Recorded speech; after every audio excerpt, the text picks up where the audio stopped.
les éléments. Si dans le monde, pour un petit concert, on doit prendre en garde les archives, amen, a fortiori nous, les enfants de Dieu, nous devons avoir accès à toutes ces technologies et les utiliser pour faire l'évangélisation. Nous avons commencé à parler depuis quelques mois, quelques semaines sur le retour du Seigneur. Nous avons parlé par la prophétie de Daniel, où on est en train de nous donner le calendrier, comment les choses vont se passer sur la terre, qu'est-ce qui viendra avant, qu'est-ce qui viendra après, et ainsi de suite. Nous avons parlé la semaine passée sur les questions qui étaient posées par certains frères et sœurs au sujet de la grande tribulation. Nous avons montré que Jésus va épargner son peuple de ses malheurs. L'Église ne sera pas concernée. L'Église, nous pouvons être calmes, nous pouvons être rassurés que notre sort est déjà connu. Nous serons enlevés avant que tous ces événements-là puissent commencer sur la terre. Amen. Et aujourd'hui, nous allons parler sur l'enlèvement de l'Église et les noces de l'agneau. Amen. Je crois qu'on n'aura pas suffisamment de temps parce qu'il est déjà 20 h, je crois. Gloire à Dieu. Que Dieu vous bénisse. Je me disais, mais là, on va sortir ici à minuit. Alléluia. Certains vont aller travailler le matin. Nous ferons un effort pour vraiment condenser, mais peut-être que la deuxième partie, on aura, peut-être si Dieu nous garde encore avec l'homme de Dieu, on pourra terminer cela. Je crois que c'est très important que nous puissions savoir, nous, en tant qu'enfants de Dieu, notre espérance, marchant sur la terre, faisant tout ce que nous pouvons faire, quelle est notre espérance? Parce que Paul s'est retrouvé à Thessalonique, il prêchait sur le retour imminent du Seigneur. Il ne cessait d'insister sur cela pour que le peuple ne puisse pas dormir, mais que le peuple puisse veiller, que le peuple puisse lire la parole de Dieu, que le peuple puisse observer les signes des temps, qu'il regarde la nature, qu'il voie ce que Dieu a dit dans sa parole par rapport à ce qui se passe autour d'eux. C'est ce que nous devons faire aujourd'hui. Lorsque nous vivons, nous ne devons pas être dans la distraction. Nous devons toujours sonder les Écritures, regarder autour de nous, essayer de demander au Saint-Esprit de nous ouvrir l'intelligence et comprendre qu'est-ce que le Seigneur veut nous enseigner. Qu'est-ce que le Seigneur veut que nous puissions comprendre par tous ces phénomènes. Et lorsqu'il a parlé de ces choses, il a insisté que le Seigneur va revenir.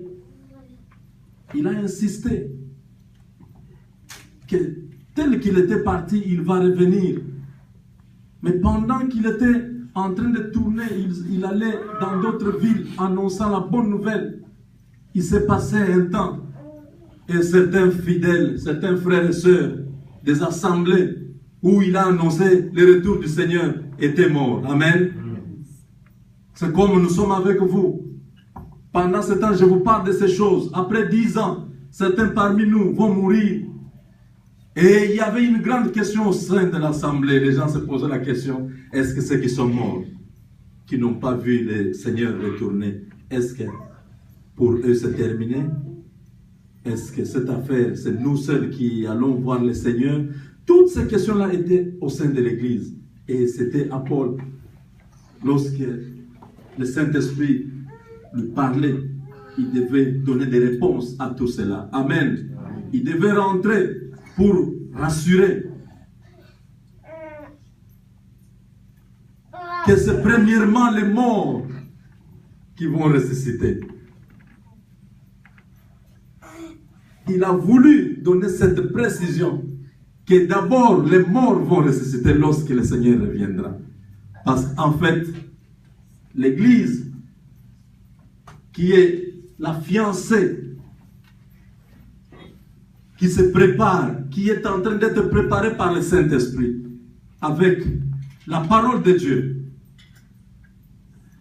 qui est en train d'être positionné pour que lorsque l'époux va apparaître, que l'église puisse monter. L'église, je l'ai dit l'autre fois, ce n'est pas les 4 murs qui nous abritent maintenant. Ça, c'est un endroit que nous avons choisi. Amen. Nous avons payé du loyer, nous avons payé les chaises, nous avons dit, ici c'est là où les rachetés, les enfants de Dieu, ceux qui sont les restes de Dieu, ceux qui n'ont pas fléchi leurs genoux devant Baal, ils vont se rencontrer ici. Les saints de Dieu, ils vont élever le nom de Jésus. C'est ici. Mais l'église dont je vous parle, l'église qui sera enlevée, ce n'est pas ce bâtiment. Les plafonds ici ne sont pas concernés. Le pavement ici n'est pas concerné. La chair ici n'est pas concernée. L'église dont je parle, bien aimé, aujourd'hui, c'est toi. L'église. Aujourd'hui, les gens viennent à l'église. Ils sont tantôt dedans, tantôt dehors. Quand il est dehors, il est complètement païen. Lorsqu'il s'approche ici, il s'arrange, même sa démarche change. Amen. Son attitude change, il devient saint parce qu'il entre dans l'église. Il ne comprend pas que ce n'est pas cette attitude-là, physique, qui a un problème. C'est ta relation personnelle avec Dieu qui compte. Tu peux avoir tout ce que tu peux avoir. Tu donnes au pasteur l'argent, tu donnes les biens, tu as une bonne position à l'église. Aujourd'hui, c'est un scandale, il faut voir des grandes églises. Les gens se battent pour avoir des positionnements. Lorsqu'on ne l'a pas cité un dimanche, lorsqu'on n'a pas parlé de lui un dimanche, il est scandalisé. Les gens cherchent à apparaître à l'église. Les gens ont oublié l'essentiel. Bien-aimé, le positionnement ne va vous amener nulle part. Cherchez un positionnement par rapport à Dieu. Cherchez une très bonne relation avec Dieu. Même si avec toi-même tu n'es pas capable de pouvoir changer ta vie, demande que le Saint-Esprit t'aide. Parce que c'est le Saint-Esprit qui est capable de te convaincre du péché. C'est le Saint-Esprit qui est capable de te montrer la vérité, le chemin à suivre. Ah, il a dit, je suis le chemin, la vérité et la vie. Jésus est le chemin, la vérité et la vie. Et il nous a envoyé le Saint-Esprit pour qu'il puisse diriger l'Église. L'Église va être enlevée. Mais comment ça va se faire? Si aujourd'hui, on confond encore l'identité de l'Église dans le monde. On ne connaît pas le corps du Christ. On le confond avec l'Église locale. Je lisais sur Internet, selon les statistiques, il y a plus de 33 000 dénominations dans le monde. Quelle est l'église qui sera sauvée? Quelle est l'église qui sera enlevée? 33 000, avec des doctrines différentes, avec des visions différentes. Les gens se battent, ils oublient l'essentiel. Les gens sont dans tout ce qui est du monde. Ils cherchent à copier le monde. Ils cherchent à faire les choses comme dans le monde. Aujourd'hui, pour entrer dans certaines églises, vous devez vous faire membre. Avec votre carte de membre, je vous informe que vous irez en enfer. Vous devez être connu et votre nom doit être dans les livres de vie.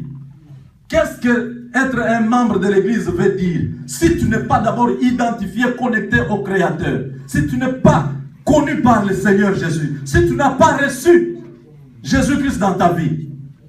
Il y a des gens aujourd'hui qui viennent à l'église, alléluia, qui entrent par la fenêtre au lieu d'entrer par la porte. La porte. Il se retrouve qu'il a été invité à l'église. Mais depuis qu'il a été invité à l'église, il trouve que l'église est bonne. On chante bien. Il y a de belles sœurs, il y a de beaux frères, il y a des gens bien qui s'habillent très bien. Il a pris le plaisir de rester à l'église.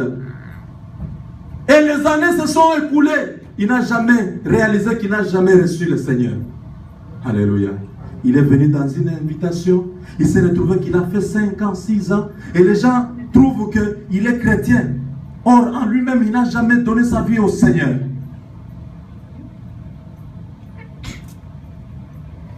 On va lui donner des charges à l'église. On va lui donner des responsabilités à l'église. Mais cette personne qui a été invitée, il n'a jamais pris la conscience de donner sa vie au Seigneur. Il pense que d'office, en étant à l'église, en donnant sa dîme, en donnant son offrande, en venant à temps, en faisant l'intercession, il va voir le Seigneur. Non, bien-aimé, l'église doit savoir ce qu'il faut faire pour que ce jour-là, qu'il n'y ait pas de surprise. Parce que les gens de cette époque se posaient la même question. Quand est-ce qu'il reviendra? Certains sont morts. Est-ce que ces gens-là sont encore concernés par le retour du Seigneur? Est-ce que nous qui restons en vie, est-ce que nous aurons encore l'occasion de rencontrer les bien-aimés qui sont déjà partis? C'est autant de choses. Bien-aimés, je l'ai dit, que nous avons ouvert une parenthèse à la fin de la 69e semaine. Là, lorsque le Seigneur était né, la grâce est venue dans le monde. Nous pouvons lire cela.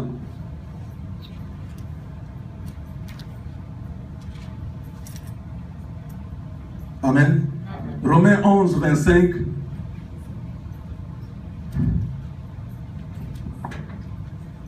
L'homme de Dieu va nous aider par la lecture. La grâce est encore là. Car je ne veux pas faire que vous ignoriez ces mystères, afin que vous ne vous regardiez point comme sages. Une partie d'Israël est tombée dans l'endurcissement jusqu'à ce que la totalité des païens soit entrée. Et ainsi, tout Israël sera sauvé selon ce qui est écrit. Le libérateur viendra de Sion et il détournera de Jacob les inquiétés. Et ce sera mon alliance avec eux lorsque j'ôterai leurs péchés. En ce qui concerne l'évangile, ils sont ennemis à cause de vous, mais en ce qui concerne l'élection, ils sont aimés à cause de leur Père. Car les dons et l'appel de Dieu sont irrévocables. De même que vous avez autrefois désobéi à Dieu et que par leur désobéissance, vous avez maintenant obtenu miséricorde. De même, ils ont maintenant désobéi, afin que par la miséricorde qui vous a été faite, ils obtiennent aussi miséricorde. Car Dieu a renfermé tout dans les hommes, dans la désobéissance, pour faire miséricorde à tous. Amen. Alléluia. Amen. Car Dieu a renfermé tous dans quoi? Dans la désobéissance, pour faire miséricorde à tous. Car Dieu a renfermé tous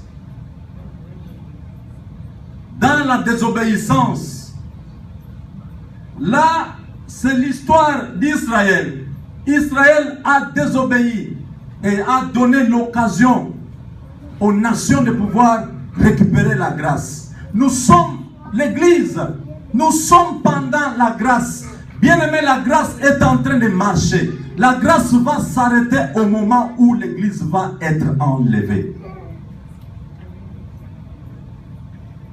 Dieu a jeté l'aveuglement sur son peuple pour que toi tu puisses avoir miséricorde. Pendant ce temps ici, Israël ne connaît pas ce qui se passe dans le plan de Dieu. Israël n'est pas concerné dans le plan de Dieu, bien qu'il y ait quelques juifs qui ont accepté. On les appelle, c'est comment encore? Messianique. Les gens qui ont accepté l'évangile. Mais la plupart, ils attendent un Messie qui viendra. Toi et moi, tu as compris le mystère de la mort